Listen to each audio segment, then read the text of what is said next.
Bonjour à tous, merci d'être venus, j'espère que vous n'avez pas trop faim. Donc moi je suis Sébastien Prunier, je vais vous causer pendant un petit quart d'heure maximum de l'aggregation framework de MongoDB via des exemples en fait. Voilà. Petite question d'abord, mal enlevée, est-ce qu'il y a des gens qui ne connaissent pas du tout MongoDB dans la salle ? Ok, alors juste en une minute, très rapidement. Donc MongoDB, c'est une base NoSQL orientée documents. Voilà, donc on va pouvoir dans MongoDB stocker des documents en JSON et puis requêter très facilement les documents via des requêtes écrites aussi en JSON. Voilà, donc je pense que c'est assez intuitif. Hein, donc normalement, ça ne devrait pas poser de problème. Sinon, interrompez-moi, il n'y a pas de souci. Donc on va regarder une fonctionnalité en particulier de MongoDB qui s'appelle l'aggregation pipeline. Alors c'est quoi cette fonctionnalité-là ? En gros, pour faire une analogie un peu pas forcément parfaite, mais ça va être un peu le group by qu'on peut faire en SQL. Voilà. Donc en fait, on va partir d'une collection de documents JSON et puis on va appliquer un certain nombre d'opérateurs dans un pipeline qui vont permettre de filtrer des documents, faire des choses qu'on va regarder en détail tout à l'heure, les exploser, faire des groupes, voilà, faire tout un tas de choses. Et donc on va faire quelques exemples sur 3 jeux de données différents, des données open data sur les campings en France, des données sur les comics Marvel et des données que j'avais déjà fait l'année dernière sur des geeks, une collection de geeks issus du projet Code Story. Voilà. Donc je repasse sur ce micro-là. J'utilise un petit éditeur qui s'appelle RoboMongo en fait, et donc on part sur les campings. Donc j'ai une collection de campings. Voilà, donc c'était du CSV au départ. J'ai fait un petit script note pour mettre ça en JSON. L'idée c'est qu'on va faire quelques requêtes. Ce qui peut être intéressant, par exemple, c'est de faire un groupement par classement. Hein. Ça peut être intéressant. Donc pour ça c'est assez simple.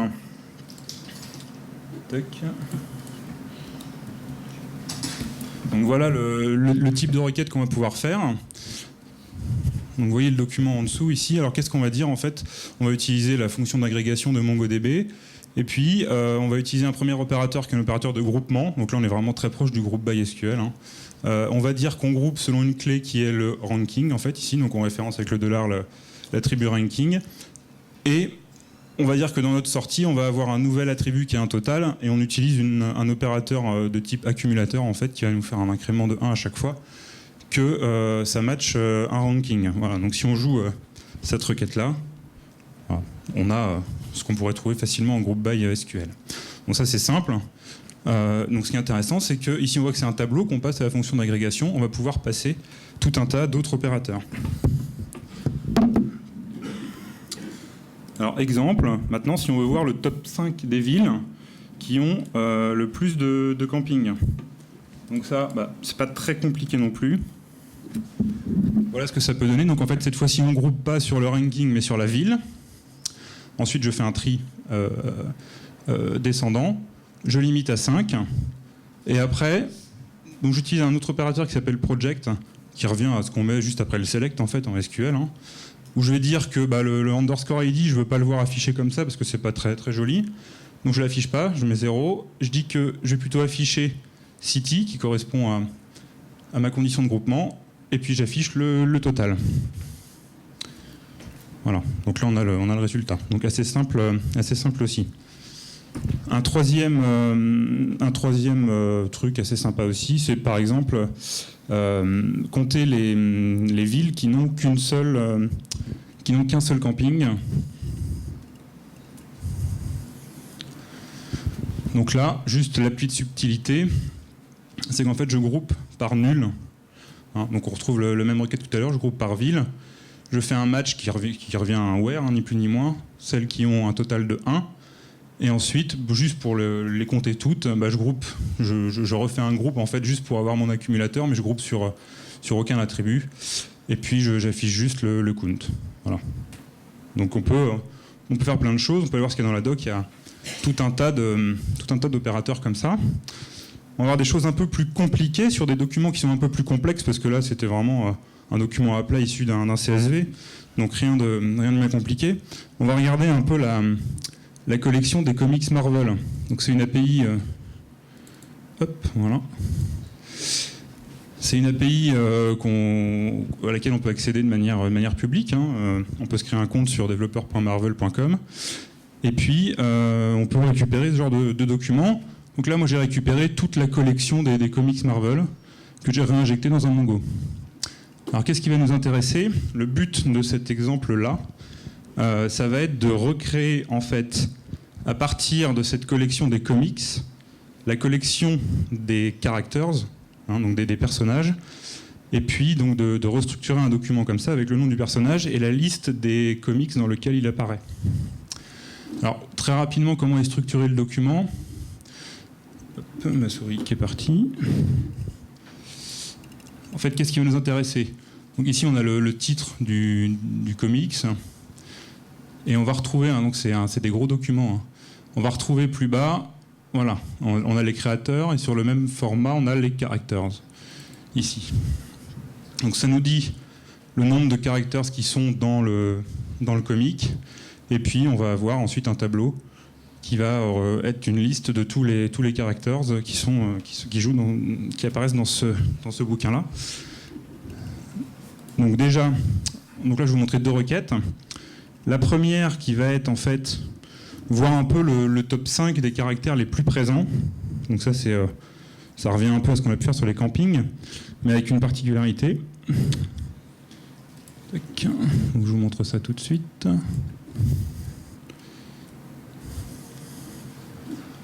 Voilà la requête. Alors comment ça marche? Donc là on enchaîne, on commence à voir à peu près la majorité des opérateurs d'agrégation qu'on peut utiliser. Donc je fais un match déjà pour éliminer dès le départ tous les documents tous les comics qui n'ont pas de characters. Alors ça c'est important de faire le match, enfin de filtrer dès le départ un maximum de choses parce que ça va s'appuyer sur les index que vous avez pu mettre sur votre collection. Et en cas de collection shardée, donc avec des données réparties sur plusieurs nœuds, ça va pouvoir potentiellement cibler un shard particulier. Donc c'est important de faire ça dès le départ. Donc là déjà j'élimine tous les comics qui n'ont pas de characters. Ensuite je récupère pas tout, donc je vais récupérer que le titre et ici la liste des personnages. Et donc la liste des personnages étant, comme son nom, comme je viens de le dire, une liste, en fait MongoDB il ne sait pas grouper sur les items d'une liste, il ne sait pas faire ça. Donc en fait on utilise un opérateur particulier qui s'appelle unwind, qui à partir d'un document ici, donc le comics, qui a un tableau de characters, en fait il va nous exploser ce tableau-là en autant de documents qu'il y a d'éléments dans la liste en fait. Donc il va dupliquer la donnée. Donc si par exemple j'ai un comics avec 2 characters, il va me recréer 2 comics avec du coup à la place d'un tableau ici, donc 2 documents avec chacun des characters. Et donc du coup une fois que j'ai fait le unwind, je peux aller faire un groupe sur le nom du caractère. Voilà. Donc je fais le groupe là-dessus, et puis j'ai toujours mon accumulateur de type somme. Je trie dans l'ordre inverse, et puis je limite à 5. Bon, ça c'est un truc classique. Voilà, donc Spider-Man arrive en tête. Donc le unwind c'est important. Quand on veut grouper sur des éléments, par exemple je sais pas, ça peut être des tags qu'on pose sur des blog posts, ce genre de choses, on fait un unwind et ça permet de faire le groupement derrière. Si on veut créer la collection, en fait il y a un nouvel opérateur depuis Mongo 2.6 qui est le $out. Et donc ça, en fait, ça va nous permettre d'aller enregistrer dans une nouvelle collection le résultat de l'agrégation. Voilà. Donc, 2 petites nouveautés sur cette requête-là. Donc le $out qui dit juste que ce que je viens de dire, donc ça va me créer une nouvelle collection de characters. Si elle existe déjà, ça la remplace complètement. Ça ne vient pas réajouter dedans ou autre. On retrouve le unwind, on retrouve le groupe. Et ce que je fais en plus, c'est que je vais stocker dans ma nouvelle collection, au-delà du nom du caractère et le nombre de comics dans lequel il apparaît, je vais aller créer un nouvel attribut qui est un tableau dans lequel je vais aller pusher, donc là c'est aussi un accumulateur, un objet qui va correspondre au titre du comic. Voilà. Donc si j'exécute cette requête-là... Oui. Il y a Adrien Chambost qui a perdu son portable. Adrien Chambost, il n'y a personne ici qui s'appelle comme ça? Bon, bah, je vais continuer la recherche. C'est quoi? C'est un iPhone 6, non? Non, c'est un Windows Phone. Ah. Bon, bah alors... Adrien Chambost. Tiens, Oriane, si tu veux, c'est là. La poubelle. Donc là, en fait, il ne met pas de résultats particuliers parce qu'il m'a enregistré les résultats dans une nouvelle collection qu'on doit voir ici. Hein, si je refresh, voilà, on a la collection Characters et on va trouver ce genre de choses. Voilà, par exemple ici, un caractère que je ne prononcerai pas le nom qui apparaît dans 2 comics. Voilà. Donc on peut faire des choses sympathiques comme ça. Et un dernier truc, un peu plus compliqué, qu'on avait montré avec Jérôme Crignou l'année dernière. Je la remontre parce que ça peut valoir le coup. Donc là, on a une collection de geeks, ici, où en fait, ça c'était ce qui était utilisé pour Code Story, on a le nom du geek, sa ville, les coordonnées GPS qui correspondent à sa ville, et puis un certain nombre de choses qu'il aime bien. Et là, en fait, on va vouloir, par exemple, rechercher par affinité les gens qui se trouvent autour de la ville de Paris. Donc en fait, qu'est-ce qu'on va faire? On va refaire encore du unwind là-dessus pour exploser sur la liste des choses qu'on aime. On va faire du géonir pour aller filtrer de manière géographique pour trouver les gens par proximité. Et puis on va aller voilà, faire un groupe par affinité. Alors je vous montre la requête, ce que ça donne. Elle est un peu plus compliquée celle-là. Il y a des petites subtilités. Alors, toujours pareil. Alors, je crois, ça n'a pas dû changer. On est obligé de faire le géonir au tout début du pipeline, de mémoire. Enfin, c'est ce que disait la doc il n'y a pas si longtemps. Ça, c'est les coordonnées de Paris. Donc, en gros, déjà, je vais filtrer ma collection de geeks, ceux qui sont autour de Paris, à une distance de moins de 10 km. Et je vais stocker en plus la distance réelle à laquelle il se trouve du point dans un nouveau field qui s'appelle distance. Ensuite, je fais un project, voilà, parce que je ne veux pas garder tous les attributs.